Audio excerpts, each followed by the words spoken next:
ฮอดตัว V บัดนี้ตัว V สำคัญเนาะคนลาวมักออกเสียงว่า V มักจะเฮ็ดซบจู่ๆว่า V เพราะว่าเขาคิดว่าตัววอ V ฉะนั้นอย่าลืมไปเบิ่งวิดีโอคืนเนาะแล้วเฮ็ดตามหลักการมันก็บ่ได้ยากก็คือแค่วต้องกระทบกับหิมศพลุงฝากฝึกกันใหม่กับฝากฝากวันนี้เราฝากแล้วกัดหน่อยลงเครื่องซบอันนี้ฝากแล้วกัดแต่ทางในหิมศพในฝากวีที่บ่ผ่านเนาะแล้วมาเบิ่งตัวอีทออกเสียงว่า volunteer volunteer volunteer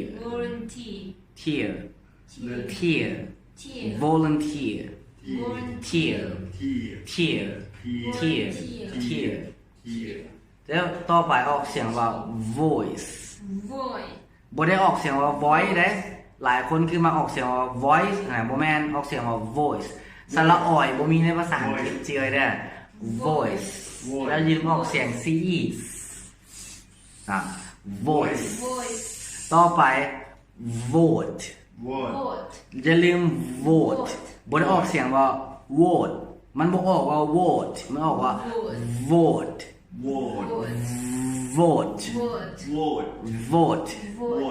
vote ต่อไป van ฝึกกันเรื่อง van ต่อไป village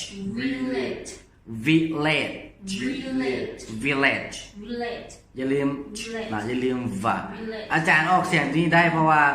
ตอนอาจารย์วัยรุ่นอาจารย์มักอยู่กับหมู่เลยบางๆอาจารย์จะมักเฮ็ดปากเป็นเสียงแข่งรถกัน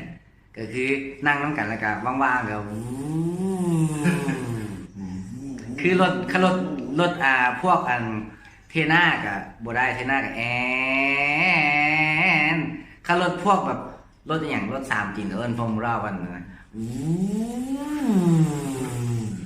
นะอาจารย์ถ้าพี่อาจารย์ก็งงมูอาจารย์ให้อย่างแล้วอาจารย์มาเบิ่งอาจารย์ว่าเอ้าเฮาก็เฮ็ดได้ซะมานั่งแข่งกันเบิ่งแข่งรถในจินตนาการมูอาจารย์กันเลยออกตัวก่อนอาจารย์ให้ไงอาจารย์นำ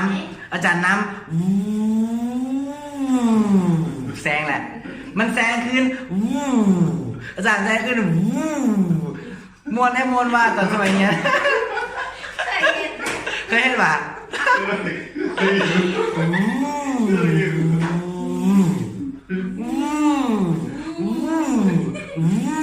แล้วก็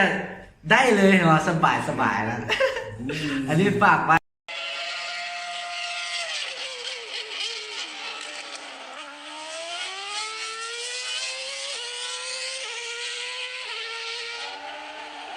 นะเอาไปแข่งรถกันเล่นแต่อย่าไปแข่งกันแท้ๆนะ